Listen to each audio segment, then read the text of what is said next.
हमारी स्थिति आटे के दीपक की तरह है। अगर आप आटे के दीपक को बाहर रखोगे तो कौवा ले जाएगा, और घर के अंदर रखेंगे तो चूहा ले जाएगा। आखिर हिंदू की रक्षा होगी तो होगी कैसे, मुझे बताइए। महानुभाव, केवल कोरे नारों से हिंदुत्व बचने वाला नहीं है। अरे आंधियां चलने लगी हैं, ज्वार को पैदा करो। आंधियां चलने लगी हैं, ज्वार को पैदा करो। कंठ में क्रंदन नहीं, हंकार को पैदा करो। फिर से अब सजने लगी कुरुक्षेत्र समर भूमिका, पार्थ तुम गांडीव में टंकार को पैदा करो। आज समय की आवश्यकता है। अगर हम लोग अभी भी नहीं जाग पाए तो फिर हमारा यह स्वर्णिम अवसर आने वाला नहीं है। मैं आपके बीच में निवेदन करूंगा, Iran, Afghanistan, Nepal, Bhutan, Tibet, Sri Lanka, Myanmar, Bangladesh, Cambodia, Philippines, Malaysia, Indonesia, Thailand, Vietnam, ये कभी आपके अखंड भारत के हिस्सा हुआ करते थे। आज वहां से हिंदू पूरी तरह से समाप्त हो चुका है। और मैं आपके बीच में कहना चाहता हूं, हमारे 4 प्रबल शत्रु हैं। 4 प्रबल शत्रु, मंच से, खुले मंच से बोल रहा हूं इस बात को। आश्चर्य की बात है कि हिंदू इतनी चिर निद्रा में सोया हुआ है, इसको ये भान नहीं है, आभास नहीं है कि चारों तरफ से शत्रुओं ने अपना जाल बिछा दिया तुमको समाप्त करने के लिए। पूरी दुनिया से हमको समाप्त कर दिया, पूरी एशिया से हमको समाप्त कर दिया, पूरे यूरोप से हमको समाप्त कर दिया। अब थोड़ा सा अस्तित्व हमारा बचा है तो केवल हिंदुस्तान में बचा हुआ है। अगर भी अब भी हम लोग नहीं जाग पाए तो सोचो आप जाओगे तो जाओगे कहां। अरे अफगानिस्तान के ऊपर आपत्ति आई, तालिबानियों ने हमला किया, वहां से लोग शरण लेने के लिए आपके देश में आ गए। और मैं कहना चाहता हूं, ज्यादा समय नहीं है, आने वाले 20 साल हैं। यदि यही स्थिति रही तो आने वाले 20 साल में ये तुम्हारा भारत में अफगानिस्तान जैसी स्थिति होने वाली है। मैं आपसे पूछना चाहता हूं, आप कहां जाओगे? अरे आपको कोई दुनिया में शरण देने वाला स्थान है क्या? फिर भी हम सोए हुए हैं। आश्चर्य की बात है, यानी कितने कुंभकर्णी निद्रा में हम लोग सोए हुए हैं। तो आपको जगाने के लिए कार्यक्रम किया जा रहा है। महानुभावों, ये हिंदू की जो दुर्गति हुई है, इसके यदि कोई जिम्मेदार है तो हम संत सत्ता और धर्म सत्ता के लोग जिम्मेदार हैं। सीधी सी बात है। आपने दुनिया में आज तक किसी मुल्ला जी को, मौलवी साहब को यह कहते हुए नहीं सुना होगा कि सारे धर्म बराबर होते हैं, सारे धर्म प्रेम और भाईचारे की बात करते हैं। मुल्ला जी कहते हैं धर्म तो हमारा इस्लाम ही श्रेष्ठ है। आपने आज तक किसी क्रिश्चियन पादरी को नहीं सुना होगा कहते हुए कि सारे धर्म बराबर होते हैं, प्रेम और भाईचारे की बात करते हैं। वो केवल अपने क्रिश्चियनिटी को स्वीकार करता है, मुसलमान अपने इस्लाम को स्वीकार करता है। लेकिन आपने अनेक हिंदुओं को, और अनेक नहीं, मैंने सारे हिंदुओं को यह कहते हुए सुना है, धर्मगुरुओं को कहते हुए सुना है, जो इस बात को कहते हैं कि सारे धर्म बराबर होते हैं। ये क्या हमारे गंदगी दिमाग में आ चुकी है। इसलिए मैं कहूंगा, इस धर्म को बचाना चाहते हो तो धर्मगुरुओं को बीड़ा उठाना पड़ेगा। आज भाई, हिंदुओं की रक्षा की दायित्व, इस धर्म की दायित्व रक्षा का जिम्मेदारी हमारे कंधों पर है। और मैं कहता हूं, अगर डूब गया धर्म ही अपना तो फिर धर्मगुरुओं का क्या होगा। आज स्थिति यह हो रही है, हिंदू सबका रॉ मेटेरियल बन चुका है, सब में हिंदू जा रहा है। अच्छा, मुसलमान कौन बन रहा है?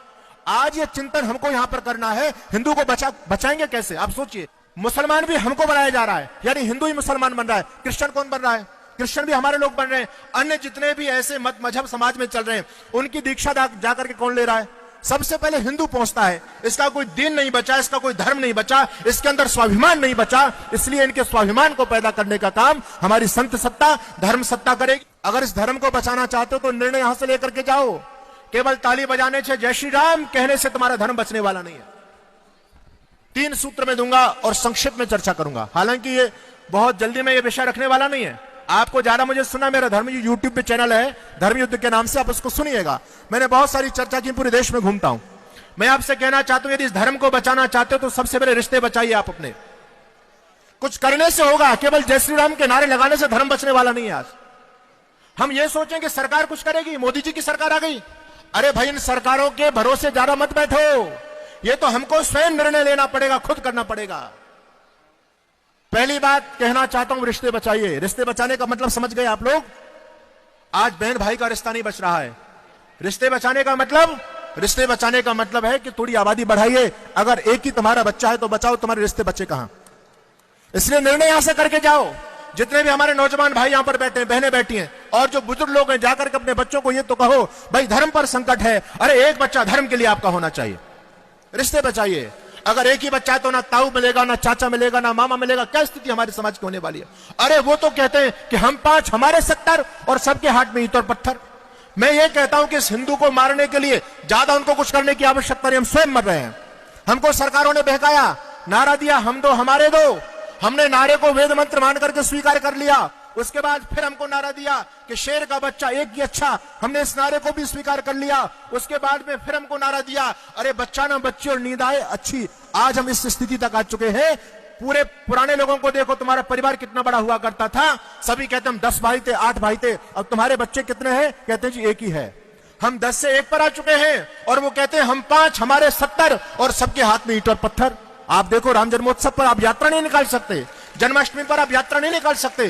क्या दुर्गति तुम्हारी हो रही है? अरे चिंतन करो, अभी 25% है, 25%, और 25% होने के बाद तुमको सड़कों पर नहीं निकलने दे रहे हैं, तुम्हारी यात्रा नहीं निकलने दे रहे हैं। वो जिस दिन 40% हो गए, अरे क्या तुमको तुम्हारे घरों में छोड़ देंगे? चिंतन करो, ज्यादा समय नहीं है। पहली बात, पहला सूत्र, रिश्ते बचाइए। दूसरे सूत्र में आपसे कहना चाहता हूं, गले लगाइए। महानुभावों, आप इस भ्रम में मत बैठो कि आपकी आबादी बहुत ज्यादा है। इतना प्रबल षड्यंत्र चल रहा है, आपके अपने भाइयों को आपसे दूर कर दिया गया है। अभी विजयदशमी के दशहरा जो निकला है, आपकी दिल्ली के अंदर ही 10,000 भाइयों का धर्म परिवर्तन किया गया। इस केजरीवाल की सरकार में सारा खेल हुआ है। धर्म गले लगाइए। अगर आपने उनको सम्मान नहीं दिया तो वो भाई दूसरों के में जा रहे हैं। और देखो, ये तो केवल भीम आर्मी हो चाहे कुछ भी हो, आर्मी वार्मी कुछ नहीं है। उन विधर्मियों के ये पैसे से पोषित पालित संगठन है जो तुम्हारी ताकत को कमजोर कर रहे हैं। और तीसरी बात है, व्यापार बचाइए। और मैं चलते चलते बस ये कहना चाहता हूं, अगर हमने कुछ ठोस प्रबंध नहीं किया, इतिहास न तुमको माफ करेगा, याद रहे। इतिहास न तुमको माफ करेगा। चिंतन करो, आने वाला 20 साल भारत क्या होने वाला है। इस देश में सर तन से जुदा के नारे लग रहे हैं। इस देश को गजवा हिंद बनाने की तैयारियां चल रही हैं और अनेक सारे चीन की वेबसाइट पर 28 टुकड़ों में आपके राष्ट्र को बांटने की योजना बन रही है। पंजाब उसका एक उदाहरण है। इसलिए आने वाले 20 साल में हम अपने बच्चों को क्या देकर के जाना चाहते हैं? ऐसा ये गला सड़ा भारत देना चाहते हैं? विधर्मियों के हाथ में बच्चों को सौंप करके जाना चाहते हैं?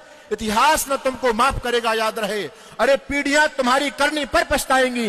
यदि बांधने से पहले जल सूख गया तो धरती की छाती पर दरार पड़ जाएंगी। आज आवश्यकता है हम सभी मिलकर के एक ठोस निर्णय यहां से